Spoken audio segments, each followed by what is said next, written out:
السلام عليكم ورحمة الله وبركاته. أهلا ومرحبا بكم في منصة تكميرة. سؤال بيتسأل كتير: يا ترى ينفع أكمل كلية تمريض بعد مدارس التمريض؟ ينفع، ولكن بشرطين لازم أتأكد منهم. لو اتأكدت منهم ينفع تقدم بعد كده كلية تمريض.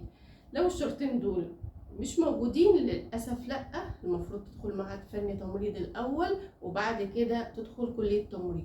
يا ترى ايه هما الشرطين دول؟ ده اللي هنعرفه في حلقة النهاردة بالتفصيل، فتابعوا للنهاية.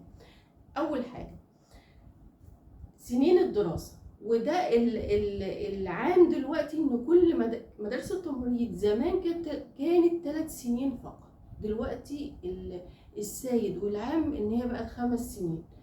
فنتأكد ان مدرسة التمريض بتاعتنا 5 سنين والمؤهل الدراسي بتاعنا فوق المتوسط. في الحالتين دول او في الشرطين دول انا من حقي اكمل كلية تمريض. ولكن غير كده لا طبعا، لو انا مؤهل متوسط فانا اعتبر زي كاني زي ثانويه عامه كده. في الثانوي العام لازم يدخل معهد فني تمريض الاول وبعدين ممكن يكمل كليه تمريض.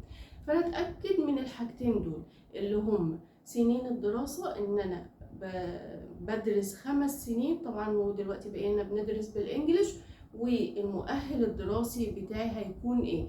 بناء على الشرطين دول من حقك تدخل كلية تمريض، من حقي لو 5 سنين ومؤهل فوق المتوسط.